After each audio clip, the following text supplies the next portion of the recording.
was a nun, a woman of faith, a trusted educator. For nearly 3 decades, Sister Mary Margaret Kreuper was the spiritual and administrative leader of St. James Catholic School in Torrance, California.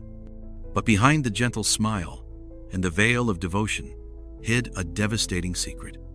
A secret that would rock the church, shock an entire community, and leave people asking, how could a nun steal over $800,000 from the very children she vowed to protect?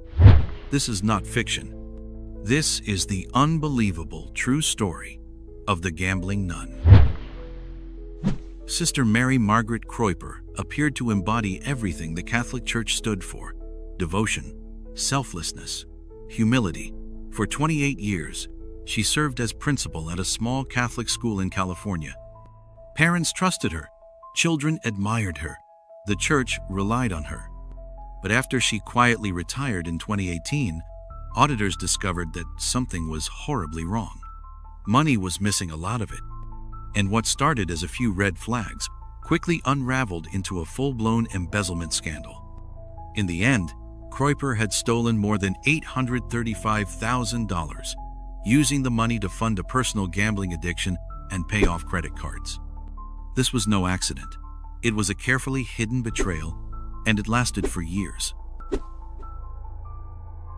Sister Mary Margaret Kreuper didn't arrive at St. James Catholic School by accident. She had devoted her entire adult life to the Catholic Church. After taking her vows at 18 and joining the Sisters of St. Joseph of Carondelet, she entered a path many considered sacred, dedicating herself to education and service. By the mid-1990s, her journey led her to the quiet, middle-class suburb of Torrance, California, where she became the principal of St. James Catholic School, a private institution known for its strong, faith-based curriculum and tight-knit community. And for nearly 3 decades, she was the face of that school. She wasn't just an administrator, she was the spiritual leader, the disciplinarian, the final say on school decisions. Parents referred to her as firm but fair. Students feared and respected her in equal measure. Teachers followed her lead without question. And, most importantly, she was trusted. But behind the steely gaze and the polished habit was a woman living a double life, one fueled not by service, but by secrecy. You see, Sister Mary Margaret wasn't just the principal. She was also in charge of handling the school's finances. For years, she oversaw the bookkeeping, managed the tuition deposits, and had full authority over 2 critical accounts: the school's tuition fund and a charitable donations fund used for school events and student scholarships. There were no audits, no oversight, no second set of eyes. Just her and her word. So when exactly did it all begin? Investigators believe that the embezzlement started as early as the late 1990s or early 2000s, but it was so small, so subtle, no one noticed. At first, it was a few $100s, then a few thousand. Each year, the amounts grew, and each year, Sister Mary Margaret got bolder. She would write checks made out to herself, sometimes labeling them as tuition reimbursement or book expenses. She would cash donations and quietly pocket a portion before depositing the rest.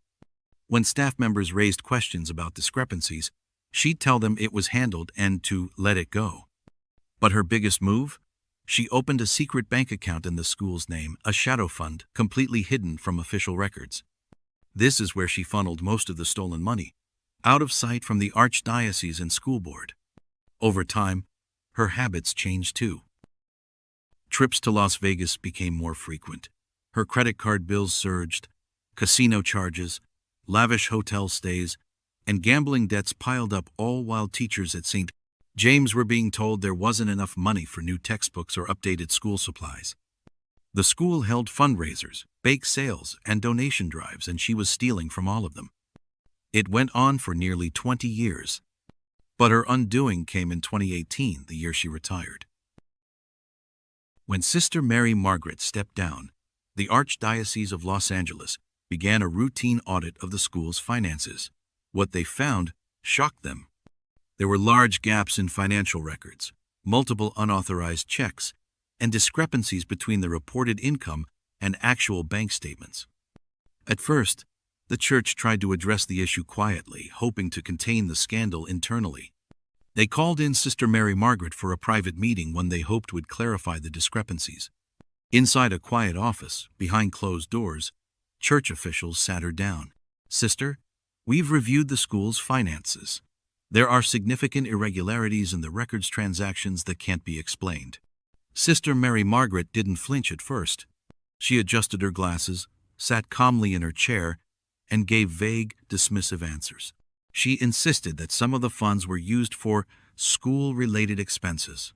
She blamed clerical errors. She said her memory wasn't what it used to be. But the auditors weren't buying it. They had documents, signed checks, bank statements, even canceled checks written out to her name. Then came the moment of truth. "Sister, this isn't just a mistake. Over $800,000 is unaccounted for, and we have evidence it was deposited into an account under your control." The room fell silent. Her eyes dropped. Her voice softened. And then she broke down. According to investigators, she admitted it. She confessed that she had been taking the money for years, using it to pay off credit cards, to travel, and most shockingly, to fund her gambling addiction. She told them she was deeply ashamed, that she had lost control, and that she never meant to hurt anyone. But the damage was done. The Archdiocese had no choice. They turned the findings over to the Torrance Police Department, who referred the case to the FBI. Soon after, a federal investigation was launched. Agents uncovered years of financial records, hidden accounts, and fraudulent documents. She had even pressured school staff to help cover her tracks, urging them to alter records so that no one would notice the missing money. In June 2021, after the evidence became overwhelming, Sister Mary Margaret Kreuper formally pled guilty to 1 count of wire fraud and 1 count of money laundering in federal court. Her confession was no longer just words in a church office, it was now part of the official record. At 79 years old, the once revered nun now stood as a convicted felon, facing up to 40 years in prison. The school, once a symbol of faith and morality, was left reeling. Parents felt betrayed, students were confused, and the church, silent. This wasn't just about money. It was about broken trust. A leader who prayed with children by day and gambled their future away by night. And the most chilling part? If she hadn't retired, she might never have been caught. So, what are we to make of Sister Mary Margaret Kreuper? Was she a victim of addiction or a manipulator hiding behind a habit? Did she fall from grace? Or was she never who she claimed to be? Whatever the truth may be, this case reminds us of a painful reality. Sometimes, evil wears a kind face. If stories like this make you question the world just a little more, if you believe in uncovering the truth beneath the surface, this is the channel for you. Subscribe now to Theoryverse, where we reveal real crimes, untold secrets, and the psychology behind the most shocking betrayals. Hit the bell so you never miss a story that will challenge what you think you know.